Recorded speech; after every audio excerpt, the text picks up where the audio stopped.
하나님의 사랑과 은혜와 평강이 이 시간 충만하기를 주의 이름으로 축복합니다. 요한계시록 7장은 6장과 8장에 나오는 인심판의 중간에 삽입된 말씀입니다. 이 말씀에서 신천지가 강조하는 14만 4천 명에 관한 말씀이 나오죠.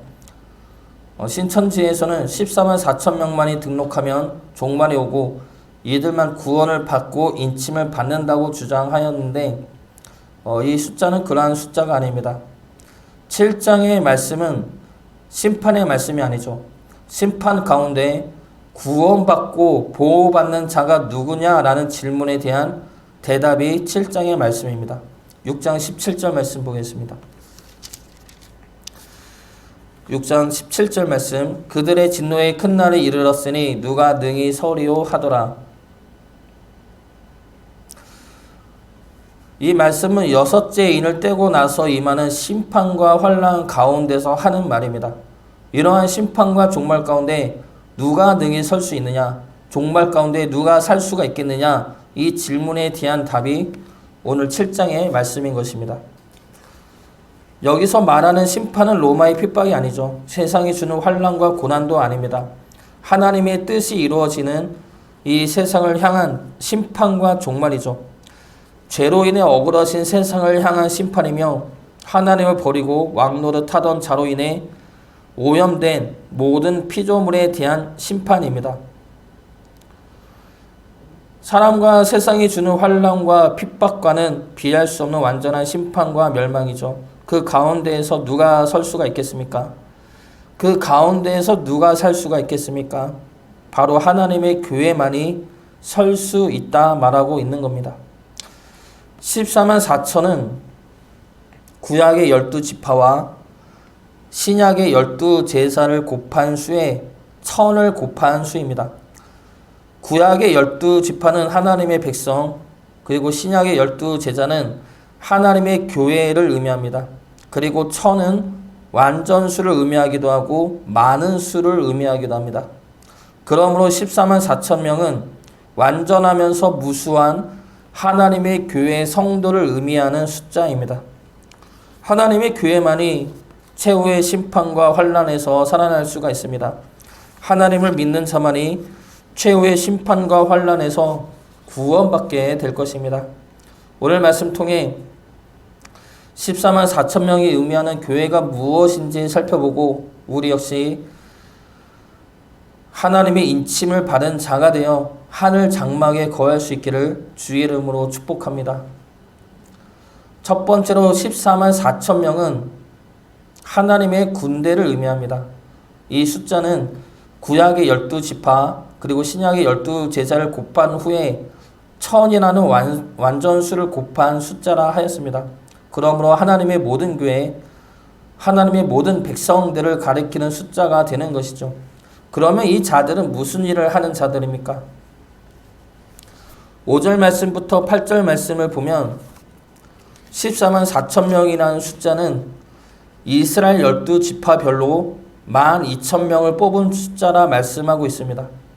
이것은 인구를 계수하는 말씀이죠. 성경에서 인구를 계수하는 말씀이 어디에 나옵니까? 민수기죠. 민수기에서 인구를 계수하는 목적이 무엇입니까? 바로 전쟁을 하기 위해서입니다. 그리고 전쟁을 치르기 위한 군대 조직의 기본 단위가 바로 1000명입니다. 민수기 31장 4절과 5절 말씀입니다. 이스라엘 모든 지파에게 각 지파에서 1000명씩을 전쟁에 보낼지니라 하매 각 지파에서 1000명씩 이스라엘 100만 명 중에서 12,000명을 택하여 무장을 시킨지라. 그러므로 인구를 계수하고 12지파에서 각 지파별로 1000명씩 12개 부대로 구성하였다는 것은 이들이 지금 전쟁을 위하여 뽑힌 자들이라는 것입니다. 무슨 전쟁입니까? 바로 하나님의 군대로서 이 땅에 하나님의 나라를 세우고 건설해 가는 자라는 겁니다.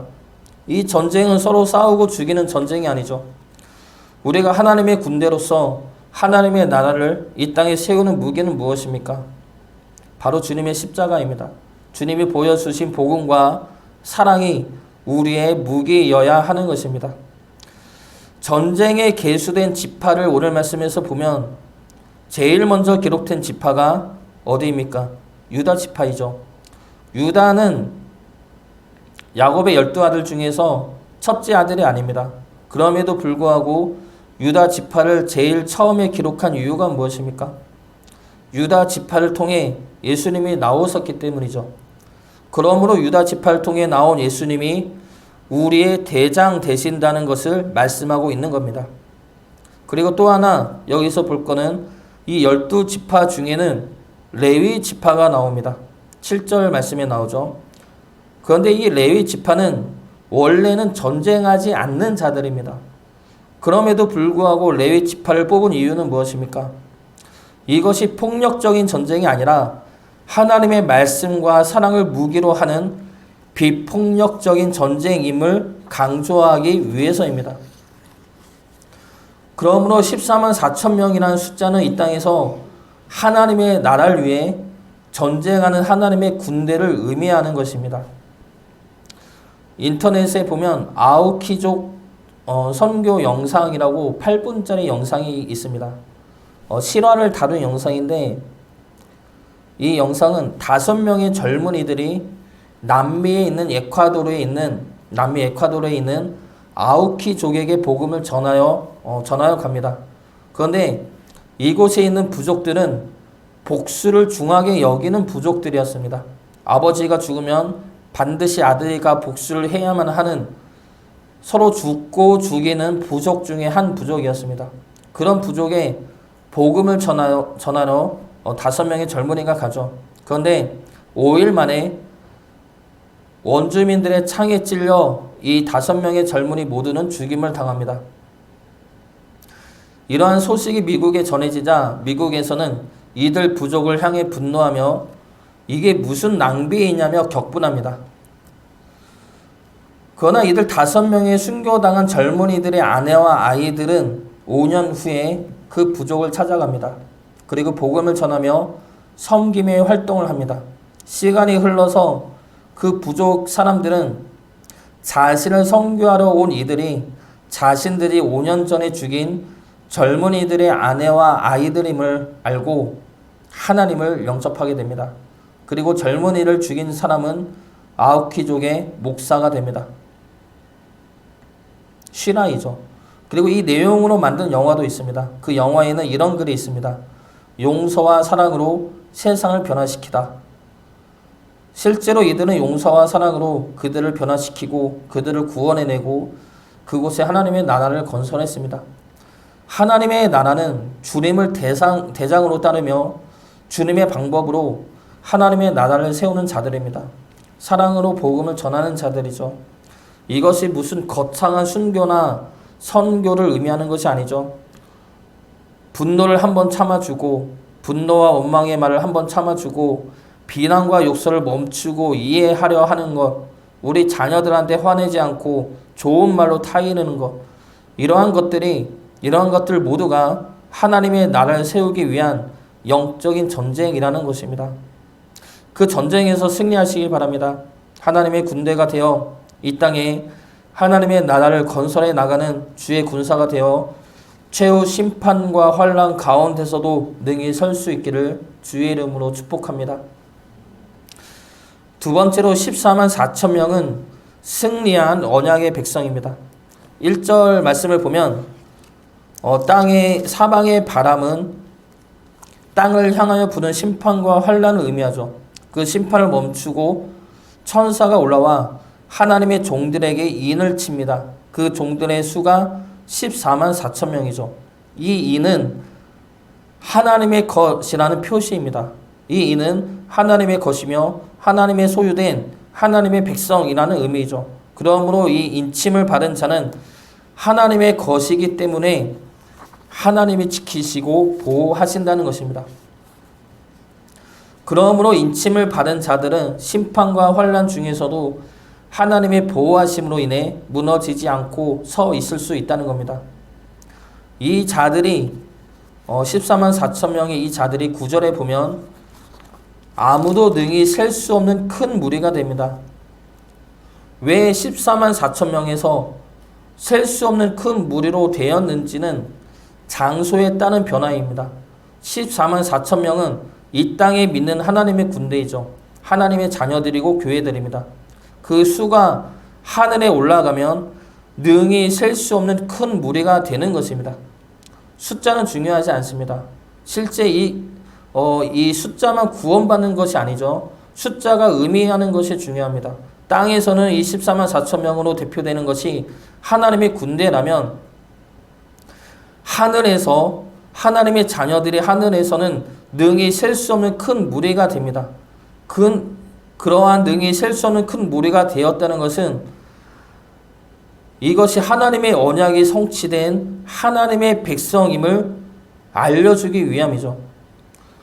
하나님은 사람을 창조하시고 주신 말씀이 무엇입니까? 생육하고 번성하나입니다. 그리고 이 말씀은 처음부터 우리에게 주어진 말씀입니다. 그 말씀이 노아의 홍수 이후에도 주어졌고 아브라함을 부르시면서도 주어졌습니다.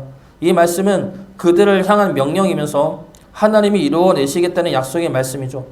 내가 내 사랑하는 자녀들을 죽지 않게 할 것이다. 죄악 중에서 멸망당하지 않게 할 것이다. 나는 내 사랑하는 자녀들을 생육하고 번성케 하여 능히 셀 수 없을 만큼 많은 자녀들을 다시 내 품 안에 안을 것이다.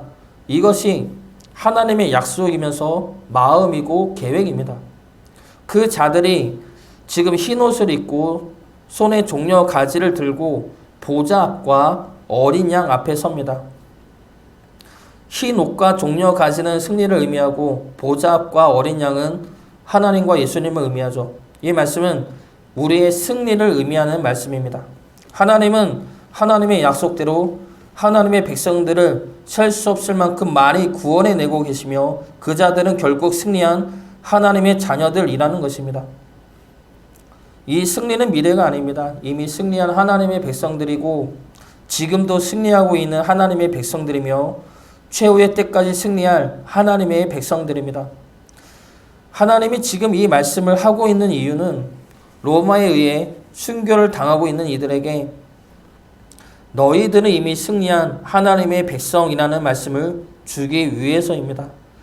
세상에서는 너희가 비록 환난을 겪고 고통을 겪고 억울하게 죽임을 당하고 있지만 그것은 패배가 아니고 승리다. 너희는 이미 하늘에서 승리한 자로 내 앞에 있는 내 사랑하는 내 자녀들이다 라는 말씀을 하고 있는 것입니다. 우리가 이 땅에서 하나님의 말씀을 지키고 사는 것은 그렇게 쉬운 일이 아니죠. 땅에 많은 이들이 그렇게 살지 않기 때문입니다. 그래서 하늘의 사람으로 살아갈 때 많은 비난과 핍박과 환난과 유혹이 임할 수밖에 없습니다. 내 딴에는 생각해서 호의를 보이면 그것을 약점 잡아 더 큰 요구를 하는 사람들이 있죠. 내가 좋게 대하면 그것을 이용해서 더 많은 것을 빼앗으려 하는 사람들이 있습니다. 사람 대하는 직업이 제일 힘든다는 말이 있습니다. 그만큼 우리 모두가 죄에 물들어 있음을 보여주고 있는 말이라 할 수가 있죠. 그 가운데서 우리가 주님처럼 살아간다는 것은 결코 쉬운 일이 아닙니다. 그러나 그 속에서 우리가 하나님의 백성됨을 지키고 주님의 말씀을 지키고 산다면 그 자체로 우리는 이미 승리한 자들입니다. 세상에서는 어떨지 몰라도 우리의 형편과 상황은 더 어려울지 몰라도 우리는 이미 하늘나라 백성이며 승리한 하나님의 자녀들입니다. 승리한 하나님의 자녀들이라는 이 축복을 이 땅에서 끝까지 지켜내시기 바랍니다. 하나님을 향한 사랑과 믿음으로 하나님의 백성됨을 끝까지 지켜내므로 우리에게 주어진 승리를 실제로 누릴 수 있기를 주의 이름으로 축복합니다. 마지막으로 14만 4천 명의 숫자는 하나님이 함께 거하는 백성입니다. 15절 말씀 보겠습니다. 15절 말씀 같이 보겠습니다. 그러므로 그들이 하나님의 보좌 앞에 있고 또 그의 성전에서 밤낮 하나님을 섬김에 보좌에 앉으신 이가 그들 위에 장막을 치시리니. 여기서 그들 위에 장막을 치신다는 것은 그들 가운데 하나님이 거하시겠다는 말씀이죠. 이 말씀은 출애굽한 역사를 가리키는 말씀입니다. 하나님은 애굽의 노예였던 이스라엘 백성들을 구원해 내십니다. 그리고 광야에서 성막을 짓게 함으로 그들 가운데로 내려오십니다. 그리고 그들과 함께 거하십니다. 하나님은 지금 이러한 역사를 빗대어 말씀하고 계시는 겁니다. 너희들이 지금 로마의 핍박 가운데 있지만 그 핍박과 고통이 극심하지만 이제 내가 너희의 부르짖음을 듣고 일할 것이다. 너희를 구원해내고 내가 너희들과 함께 할 것이다. 내가 장막을 너희 가운데 지어 너희와 함께하여 너희를 보호하고 인도하고 모든 눈물을 씻어줄 것이다. 이 약속을 하고 계시는 겁니다. 이 땅은 심판과 환난을 당할 것입니다. 죄로 인해 어그러진 이 세상은 하나님에 의해 정화될 것이고 모든 악한 것들은 하나님의 손에 의해 심판과 멸망을 당하게 될 것입니다. 그러나 이 땅은 자신들의 심판을 모른 채 믿는 이들을 핍박하며 자신의 뜻대로 살아갑니다. 우리는 그 가운데서 살고 있는 이들이죠. 사탄은 우리로 하여금 땅의 것을 추구하며 땅의 것을 바라며 살도록 끊임없이 유혹합니다. 이 땅의 권력과 축복과 검세를 탐내게 만들고 너희의 자존심과 욕심을 위해 살라고 그리고 그러한 것들이 이 땅에서 영원할 것이라 속이고 유혹하고 있습니다. 그러나 하나님의 심판은 시작되었고 이 땅은 심판받아 없어지게 될 것입니다. 아무리 강하고 능해 보여도 로마가 멸망하였듯이 이 세상 역시 하나님의 손에 의해 심판받게 될 것입니다. 그러나 하나님은 그 심판 가운데서 하나님의 백성들을 지켜내신다고 약속하십니다. 지금은 땅의 것들로 인해 환난을 받고 있지만 끝까지 믿음을 지키는 이들에게는 하나님이 보호하시고 승리를 약속하시며 하나님과 함께 거할 것이라 말씀하십니다. 이것이 오늘 7장의 말씀인 것이죠. 우리 교회 여름 성경학교가 은혜 가운데 마쳤습니다. 끝나고 보면 모든 것이 다 은혜이고 감사인데 준비하고 진행할 때는 잘 깨닫지를 못하는 것 같습니다. 이번에도 준비하는 과정에서 염려되는 부분이 좀 있었습니다. 그 중에 하나가 물놀이 할 때 비 오면 어떡하나 라는 것이었습니다. 그런데 지지난주까지 계속 비가 오고 지난주 되니까 비는 안 오는데 태풍이 올라온다는 이야기가 들리고 그리고 날씨 예보를 보니까 지난주에는 토요일만 비가 온다 잡혀 있었습니다. 그러니까 계속 제 마음이 불편한 것이죠. 비 오면 어떡하나, 날짜를 연기할까, 비 맞으면서 해도 되나, 다른 실내 장소로 가야 하나,